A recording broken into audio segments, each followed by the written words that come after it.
귀한 찬송 우리 하나님께서 기쁘게 받으신 줄로 믿습니다. 오늘 우리 계신 하나님의 말씀은 고린도전서 8장 9절부터 13절까지 말씀입니다. 고린도전서 8장 9절부터 13절까지 말씀. 봉독할 때에 살아계신 우리 하나님의 음성으로 들으시기 바랍니다. 그런즉 너의 자유가 믿음이 약한 자들에게 걸려 넘어지게 하는 것이 되지 않도록 조심하라. 지식 있는 내가 우상의 집에 앉아 먹는 것을 누구든지 보면 그 믿음이 약한 자들의 양심이 담력을 얻어 우상의 재물을 먹게 되지 않겠느냐?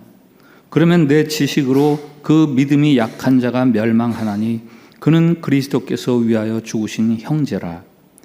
이같이 너희가 형제에게 죄를 지어 그 약한 양심을 상하게 하는 것이 곧 그리스도에게 죄를 짓는 것이니라. 그러므로 만일 음식이 내 형제를 실족하게 한다면 나는 영원히 고기를 먹지 아니하여 내 형제를 실족하지 않게 하리라. 아멘. 샬롬. 샬롬. 우리 옆에 분들하고 밝은 얼굴 하시고 축복의 인사를 서로 나눕시다. 하나님께서 우리를 사랑하십니다.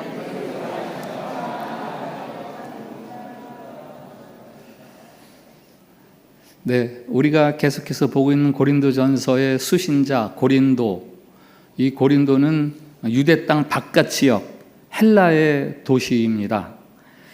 이방 문화에 젖어 살던 사람들이 예수 그리스도의 복음을 받아들이면서 기독교인으로서의 삶을 어떻게 살아가야 하는가에 대한 질문들이 많았고 그것에 대한 답들이 고린도전서에 많이 쓰여져 있습니다. 우리나라로 말하면 무속신앙, 유교, 불교에 젖어 있던 조선 땅에 기독교가 들어오면서 복음과 더불어서 기독교가 강조한 몇 가지가 있지요. 첩을 두지 말아라. 술과 담배를 하지 말아라. 노름하지 말아라. 제사 드리지 말아라. 점치거나 굿하지 말아라. 복음은 그것을 받아들인 한 개인이나 혹은 그가 속한 공동체에게 생활의 변화, 즉 새로운 문화를 이루도록 요구합니다. 고린도 전서는 2000년 전 고린도에서 살던 새롭게 기독교 신자가 된 사람들에게 해주는 말씀이지만 오늘날 기독교인들이 따라야 하는 아주 중요한 윤리적인 혹은 문화적인 원칙이 들어 있습니다. 그중 하나가 할 수 있다고 다 해도 되는 것은 아니다라는 거예요.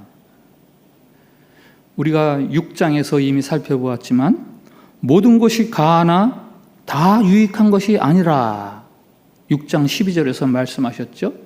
내게 자유나 능력, 권리, 힘 이런 것들이 있다고 해서 그것을 내 마음대로 행사할 수 없다는 거예요. 이것이 기독교 문화이고 윤리의 아주 중요한 원리 중에 하나입니다. 이것과 반대되는 말 한번 만들어 볼까요? 내게 할 수 있는 힘과 권리가 있으면 무엇이든 해도 되지. 내게 주어진 건데 왜 못해? 이게 반대되는 거예요. 오늘 설교 제목 너희 자유를 조심하라 라는 말씀은 바로 이러한 기독교 윤리의 원칙의 한 면을 보여줍니다. 오늘 9절에서 말씀하세요. 너의 자유가 믿음이 약한 자들에게 걸려 넘어지게 하는 것이 되지 않도록 조심하라. 너의 자유를 조심해라. 기독교는 자유의 종교죠. 예수 그리스도가 우리를 얽매고 있던 죄와 율법에서 우리를 자유롭게 해주셨습니다. 그 예수님께서도 너희가 진리를 알지니 진리가 너희를 자유케 하리라 말씀하셨어요. 그런데 오늘 말씀에서는 하나님이 우리에게 달리 말씀하십니다. 너의 자유라고 해서 마음껏 발휘할 수 있는 게 아니야. 너의 자유를 조심해야 돼. 라고 말씀하시죠. 신자가 고기를 먹어도 됩니까? 이 질문에 대한 대답이 8장부터 10장까지 쭉 그 대답이 나오는 거예요. 고린도 교회가 묻거든요. 우리가 고기 먹어도 돼요? 이 질문에 돼 혹은 안 돼 라고 단적으로 얘기해 주는 대신에 기독교의 행동 원리, 아주 기본적인 것 하나로 그 대답을 대신합니다. 그게 바로 할 수 있다고 다 해도 되는 건 아니다. 한번 저를 따라해 주세요. 할 수 있다고 다 해도 되는 건 아니다. 한 번 더. 할 수 있다고 다 해도 되는 건 아니다. 말씀드린 것처럼 당시 고린도에는 여러 신들을 섬기는 신전들이 많이 있었어요. 신전에서 제사에 사용된 고기들이 이제 시장이나 가게를 통해서 유통되면서 매매가 되었죠. 그래서 그 당시에는 고기를 먹는다 그러면은 이게 어느 신전의 우상에게 바쳐졌던 음식인 거예요. 그러니까 신자가 고기를 먹어도 됩니까? 라는 질문은 신자가 우상에게 바쳤던 잼을 먹어도 되나요? 이런 질문이에요. 제가 아주 어릴 적 살았던 동네 저희 바로 아랫집에 무당집이 있었어요. 그 집 마당에 큰 오동나무가 있어서 동네에서 오동나무집 이렇게 부르기도 하고 그 집 아주머니가 무당이어서 무당집 이렇게 부르기도 했어요. 어느 날 그 집에서 저희 집에다가 팥떡을 보내주었습니다. 굿하면서 사용한 떡이죠. 기독교를 믿는 저희 식구들이 그 떡을 먹어도 될까요? 안 될까요?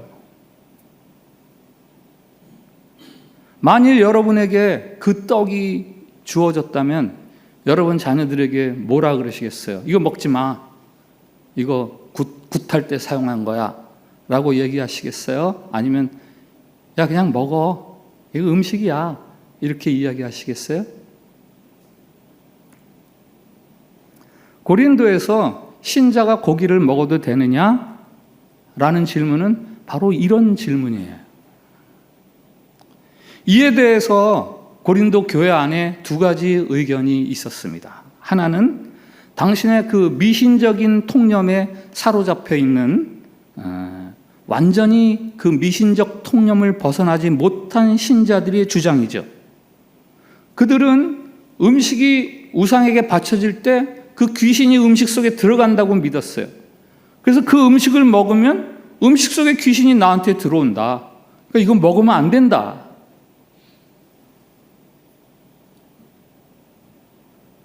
구절에서는 그들을 믿음이 약한 자들이라고 부르는 사람들입니다. 또 한 무리는 상대적으로 믿음이 강한 사람들이죠. 하나님은 세상에 한 분뿐이고 우상은 다 헛된 것이야. 아무것도 아니야. 우상은 귀신이 우리가 먹는 음식에 들어간다고? 아니 음식을 먹는 우리를 귀신이 더럽힌다고? 아니야. 제사 음식 먹어도 아무 상관없어 라고 이야기하는 사람들. 8장 4절에서 사도 바울이 말합니다. 우상의 제물을 먹는 일에 대하여는 우리가 우상은 세상에 아무것도 아니며 또한 하나님은 한 분밖에 없는 줄 아노라. 이 우상에 바친 음식을 먹어도 되느냐라는 제목을 딱 달고 나서 제일 먼저 하는 말은 우상은 아무것도 아니다. 세상에 하나님만이 유일한 하나님이시다라고 이야기합니다. 이 두 번째 사람들의 생각이 맞다라고 인정을 하는 거죠. 그러나 그렇다고 해서 우상에게 바쳐졌던 고기를 마음껏 먹어도 되느냐? 그렇지 않다라고 이야기해요. 당신들의 그 지식, 그 자유로움을 행사할 때 신중하게 조심해서 행사하라라고 말합니다. 현대사회가 아주 다변화되고 복잡해지면서 단순히 yes, no, 된다, 안 된다, 흑백 논리로 답하기 어려운 그런 상황들이 많이 있습니다. 특히 우리 그리스도인들이 이거 어떻게 해야 되지? 그 답이 아주 애매모호한 경우가 많이 있습니다. 하나님께서는 그 같은 삶을 살아가는 우리들에게 어떻게 행동해야 되는지, 요건 돼, 요건 안 돼, 요건 돼, 이렇게 대답해 주시기보다는 하나의 행동의 중요한 원리들을 우리들에게 오늘 고린도전서를 통해서 대신 말씀해 주시죠. 그 첫째가 하나님께서는 우리에게 약한 자들을 배려해서 행동해라 라고 말씀하십니다. 오늘 9절 말씀이죠. 그런즉 너의 자유가 믿음이 약한 자들에게 걸려 넘어지게 하는 것이 되지 않도록 조심하라. 음식과 우상, 이것에 대해서 올바른 지식을 가진 자, 음식은 그저 음식이지 라고 생각하는 사람이 그 음식 속 귀신이 내 몸에 들어온다라고 생각하는 사람 앞에서는 고기 먹는 것을 좀 조심해라 라는 거예요. 왜요? 그 음식에 귀신이 혹이라도 우리 몸속에 들어올까 봐? 아니요. 그건 아니에요. 그럼 왜 조심하라는 겁니까? 그렇게 생각하는 그 사람이 시험에 들까 봐. 연약한 그 사람이 미혹될까 봐. 음식은 음식일 뿐이야 라는 지식은 옳은 것입니다. 그러나 달리 생각하는 사람 앞에서의 자유로운 내 맘대로의 행동, 그것은 옳지 못합니다. 옳음만 내세우고 연약한 다른 사람들을 배려하지 않기 때문이에요. 우리도 내 지식, 내 권리를 주장할 때가 있습니다. 심지어는 내 믿음을 과시할 때도 있습니다. 그러나 우리로서는 당연한 그것이 때로는 힘없고 연약한 자들의 마음을 상하게 하는 유혹거리, 시험거리가 될 수 있습니다. 그렇다면 내가 알고 있는 지식, 내가 가지고 있는 권리, 내가 가지고 있는 힘, 그것을 유보해야 된다라는 거예요.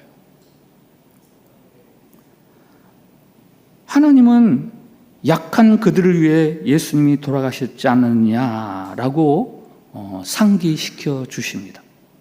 맞는 자와 틀린 자, 강한 자와 약한 자 사이에서 굳이 하나님이 누구 편이냐를 따진다면 하나님은 다 모든 사람의 편이지만 굳이 약한 자와 강한 자, 맞는 자와 틀린 자 사이에 하나님 누구 편을 드시냐 하면 오늘 말씀에 의하면 약한 자 편을 드세요. 약한 자를 배려하는 사랑으로 행동해라 라고 요구하십니다. 약한 자를 위해서라면 너의 정당한 권리, 정당한 지식을 유보해야 한다. 한국의 한 유명 목사님의 경험담이죠. 그분이 설교 중에 하신 말씀이니까, 유명 목사님이니까 여기저기서 이제 상담을 요청하나 봐요. 한 분이 그 교회 신자가 아니죠. 목사님에게 전화를 해서 상담을 요청하는데 그분이 다른 교회에서 장로 피택을 받은 거예요. 그래서 내가 장로가 될 테니 이제 좀 담배를 끊어야 되겠다. 그래가지고 담배를 끊으려고 그렇게 노력을 하는데 도무지 담배를 끊을 수가 없는 거예요. 그래서 결국은 자기 교회 담임 목사님에게는 좀 상담하기가 그러니까 이 목사님에게 전화를 해서 제가 장로가 돼도 되나요? 아니 담배 못 끊으면 장로 되지 말아야 되나요? 라고 묻는 그런 내용이죠. 여러분이 그 전화를 받았다면 뭐라고 대답하시겠어요? 그것도 못 끊어요? 이렇게 이야기하겠어요?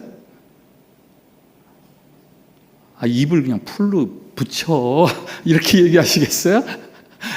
아니면 그냥 장로 돼 그냥 뭐 그런 건 별로 상관없어 이렇게 이야기하시겠어요? 그 목사님 유명한 말씀을 남기셨어요. 들키지 말고 피세요.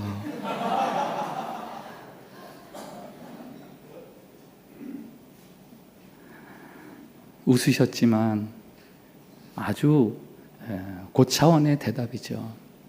끊으려고 애를 쓰는데 이미 인이 바뀌어서 끊어지지가 않아요. 그렇다고 자기 신앙과 교회에서의 역할을 존중해서 교인들이 장로로 피택을 해줬는데 그걸 또 무시하고 나는 안 할 거야 이렇게 하는 것도 별로 좋은 게 아니고, 그러니까 들키지 말고 피세요. 뭐 담배 피는 게 꼭 죄는 아니니까. 다만 몸에 해롭고 그거 관련된 여러 부수적인 나쁜 행위들이 일어나니까 교회에서 담배 피지 말라 하는 것이고, 교회에서 공공연하게 담배 피지 말라고 하는데 장로 되는 사람이 담배를 이건 아무것도 아니야 그러면서 피고 다닌다면 그것도 교회의 덕이 되지 않고, 들키지 말고 피세요. 성 프란시스가 그의 제자들과 함께 기도하면서 금식 기도를 드렸습니다. 뭐 며칠인지는 알려지지 않았지만 뭐 며칠 작정을 하고 금식 기도를 드리는데, 그 중에 한 제자가 배고픔을 도저히 이기지 못해서 몰래 음식을 먹다가 들통이 났어요. 다른 제자들이 그를 비난했습니다. 야, 그 정도 배고픔도 참지 못하냐? 너 기도에 집중을 해. 그때 스승인 프란시스가 제자들 앞에서 일부러 음식을 먹습니다. 그러면서 이렇게 말하죠. 나도 더 이상 배고파서 금식 못하겠다. 물론 프란시스는 더 금식할 수 있었을 거예요. 그러나 자신의 육신의 연약함 때문에 좌절하고 비난받는 그 제자를 생각해서 자신이 금식을 포기하는 거죠. 맞느냐 틀리느냐가 언제나 전부는 아니에요. 사랑에서 풍겨나오는 부드러움과 융통성과 따뜻함, 그게 있어야 돼요. 일하기 위해서 정해놓은 원칙들이 있죠. 그 원칙들은 인격이 아니잖아요. 인격적인 게 아니잖아요. 맞느냐 틀리느냐만 있으면 안 돼요. 예수님이 말씀하세요. 하나님은 자비를 원하시고 제사를 원하지 않으신다. 이게 무슨 말입니까? 종교적인 규례보다 생명을 살리는 일이 하나님에게는 더 중요하다라는 거예요. 예수 믿는 사람의 분위기, 생명과 거룩과 진리와 함께 사랑이 흘러나야 돼요. 그래서 따뜻하고 용서하고 참아주고 관용해주고 배려하는 삶, 그것으로 그리스도인들의 삶이 다듬어져야 됩니다.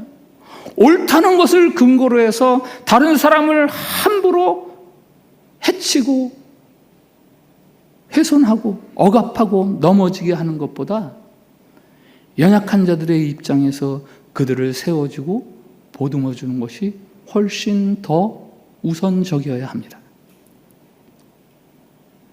두 번째, 하나님께서 말씀하세요. 우리의 자유나 권리, 지식, 그걸 행사할 때는 이게 다른 사람에게 유익한지 물어보아야 한다. 다른 사람에게 유익한지 물어보아야 한다.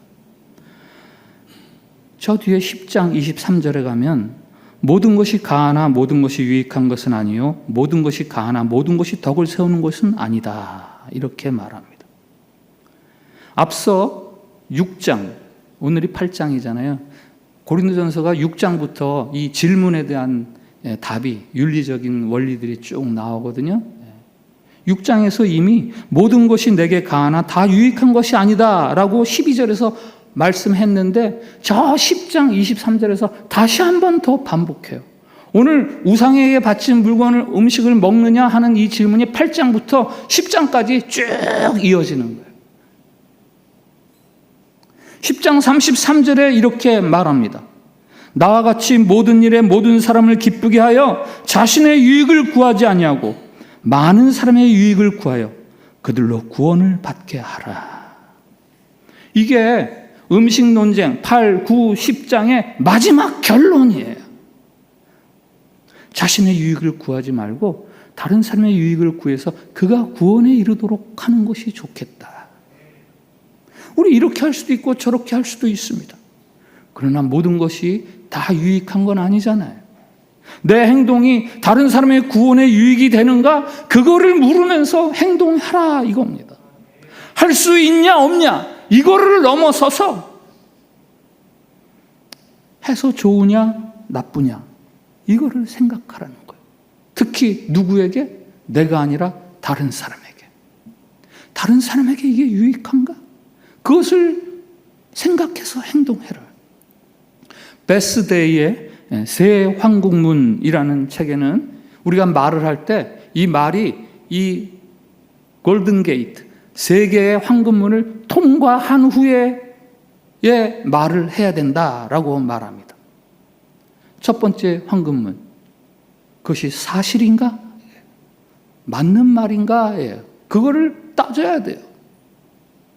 두 번째 황금문, 그것이 필요한 이야기인가? 이 유익한 말인가? 해를 주는 말인가? 이런 걸 따져야 된다는 거예요. 마지막 세 번째, 그것이 맞는 말이고 그것이 필요한 말일지라도 세 번째, 그것이 사랑으로 하는 말인가? 이걸 따져서 이 세 개의 문을 통과했을 때 말을 하라. 그러니까 맞는 말이 아니라 살리는 말을 하라 라고 하지 않습니까? 맞는 말이 아니라 살리는 말을 해라. 예를 들어서 아내가 옷을 샀어요.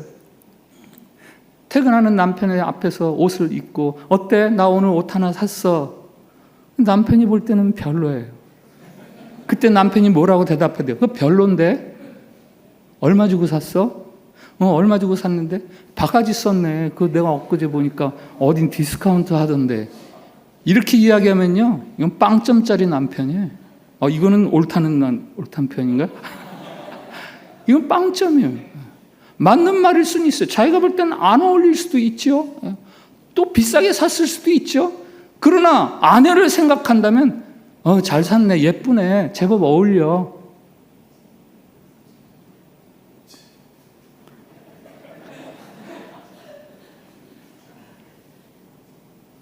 사랑 중에서도 나쁜 사랑이라는 사랑이 있잖아요.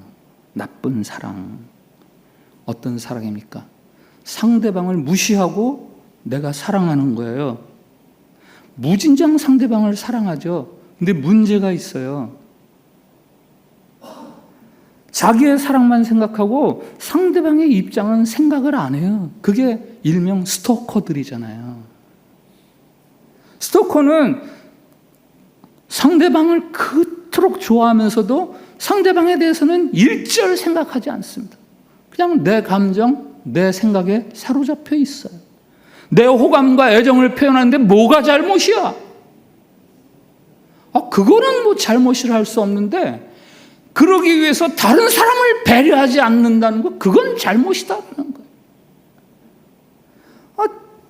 상대방이 자신의 사랑으로 말미암아 얼마나 귀찮아하고 일상의 장애를 받을 정도인데 그것을 사랑하노라고 계속 그러고 있냐라는 거죠. 모든 것이 가능하나 유익이 되고 덕이 되게 하라라는 하나님의 말씀을 우리 그리스도인들은 잘 들어야 합니다. 우리의 자유, 우리의 권리, 내가 할 수 있는 이것들이 다른 사람에게 유익한가를 항상 염두에 두어야죠.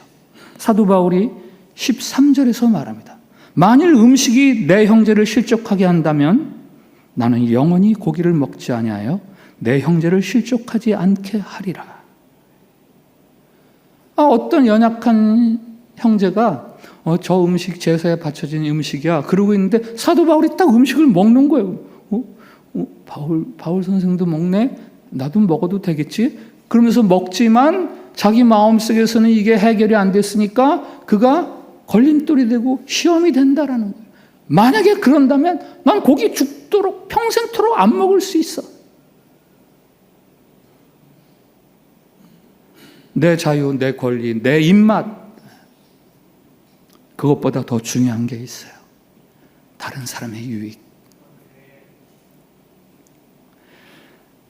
하나 더 있죠. 하나님께서는 우리의 자유나 우리의 권리를 행사할 때 그것이 하나님의 영광을 위한 것이냐라는 것을 생각하라고 말씀하십니다.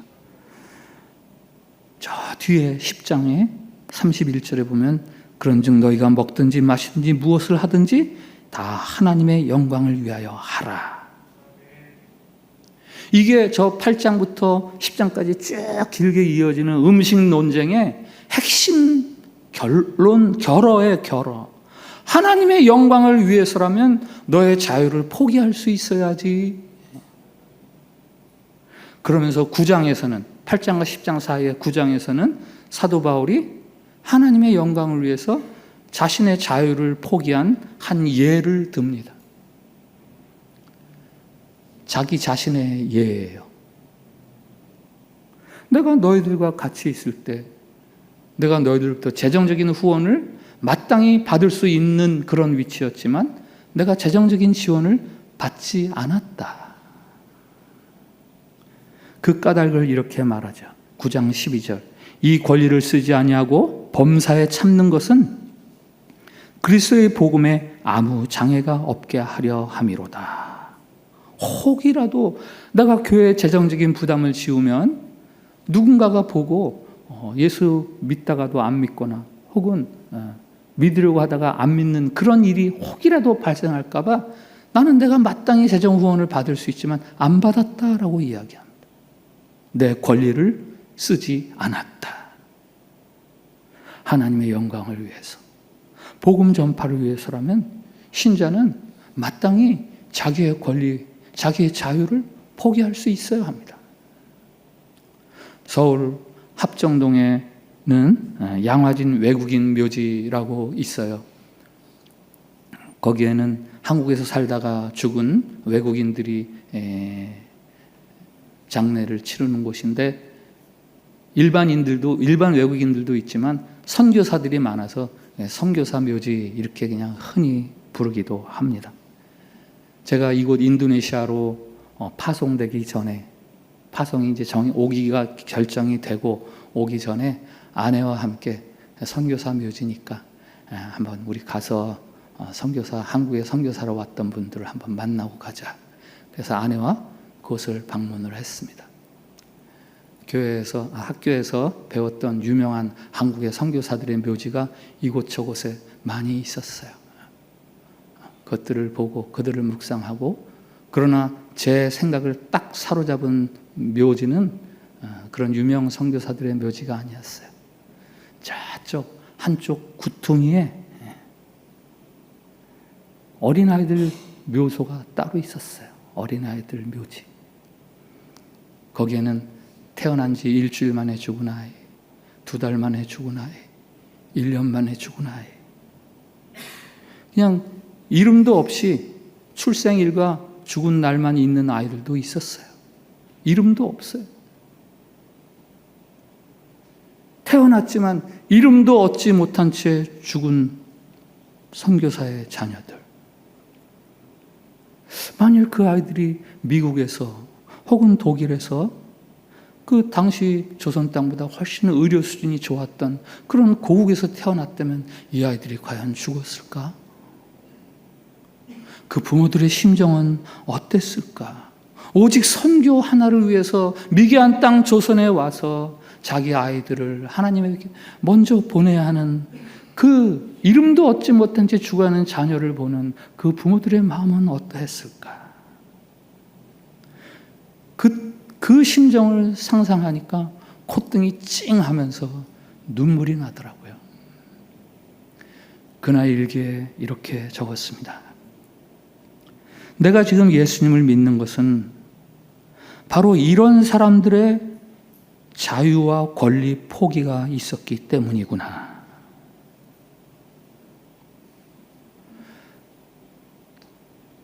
한반도 땅에서 태어난 제가 예수님을 믿게 된 것은 바로 그렇게 자신들의 자유와 권리를 포기한 선교사들이 한국에 와서 복음을 전했기 때문에 내가 이 자유를, 이 생명을 오히려 누리게 되는구나 해서 쓴 글입니다. 하나님의 영광을 위해서 자신의 자유와 권리를 포기한 수많은 사람들이 있어요. 구장에는 사도 바울의 예가 있고 우리 주변에 그런 사람들이 많이 있고 그 사람들 덕분에 우리가 이런 생명의 자유의 세계를 누리고 있는 겁니다. 그러나 오늘 우리가 꼭 들어야 하는 마지막 말씀이 있어요. 이처럼 다른 사람과 하나님의 영광을 위해서 자신의 자유와 자신의 권리를 포기하고 유보한 사람들, 그들에게 주시는 하나님의 약속이 있지요. 그것은 바로 영원히 썩지 않는 상입니다. 한번 9장 24절부터 25절까지 말씀을 같이 읽어봅시다. 시작. 운동장에서 다름질하는 자들이 다 달릴지라도 오직 상을 받는 사람은 한 사람인 줄을 너희가 알지 못하느냐? 너희도 상을 받도록 이와 같이 다름질하라. 이기기를 다투는 자마다 모든 일에 절제하나니 그들은 썩을 승리자의 관을 얻고자 하되 우리는 썩지 아니할 것을 얻고자 하노라. 아멘. 우리는 썩지 아니할 것을 얻고자 하노라. 오직 상을 받기 위해서 선수들이 그렇게 달려가지 않냐? 우리도 상을 받을 상이 있고 그 상은 썩지 않는 영원한 것이다. 사도 바울이 자신의 이야기를 하면서 이 이야기를 하는 거예요. 내가 당신들을 위해서 마땅히 내 권리를 포기했어. 그런 이유가 뭔지 알아? 나에게는 영원히 썩지 않는 상이 마련되어 있다는 것을 내가 믿기 때문이야.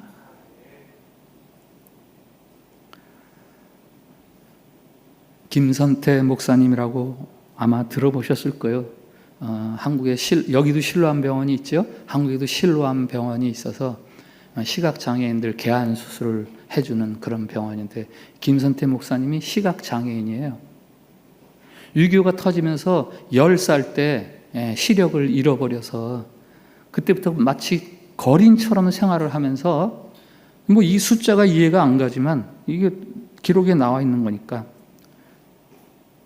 주의 종 목사가 되겠다고 33번의 도전 끝에 장신대 장로회 신학교에 입학을 겨우 허락받아가지고 거기서 공부를 해서 이제 목사가 되신 분인데 제가 신학대학원 장신대에서 공부할 때 그 당시에 총장님 그리고 교수님들 중에서 총장 포함 5분이 이 김선태 목사님과 신학교 입학 동기였어요.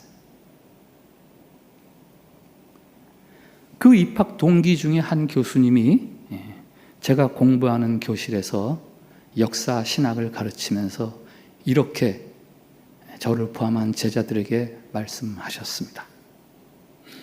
김선태 목사님은 지금 대학에서 이렇게 가르치는 박사 동기들보다도 훨씬 더 존경받아야 되는 분이시다. 그가 지금 이렇게 장애인들을 위해서 많은 사역을 해서 그런 말을 하는 게 아니다. 언젠가 어떤 사람이 죽으면서 자기 안구를 이렇게 우리 장애인들을 위해서 수고하는 김선태 목사님에게 써주세요. 그리고 안구 기증을 해서 김선태 목사님이 이렇게 체크를 다 했대요. 그랬더니 딱 그거를 받아도 좋겠더래요.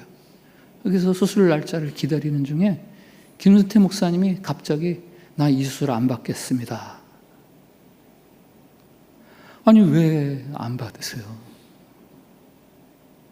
내가 이번 일을 두고 하나님께 기도를 하는데 내가 시력을 잃고 이렇게 시각장애인으로 살면서 시각장애인들을 위해서 이렇게 사역을 한 것도 다 하나님의 은혜고 내게는 너무나 감사한 일이다. 이게 내 사명이고 그러니까 나는 계속 시각장애인으로 남아서 시각장애인들을 위해서 사역하는 게 하나님이 내게 주신 사명이라고 여겨지니 내게 기증된 그 안구를 다른 사람에게 기증해서 그가 볼 수 있게 하라.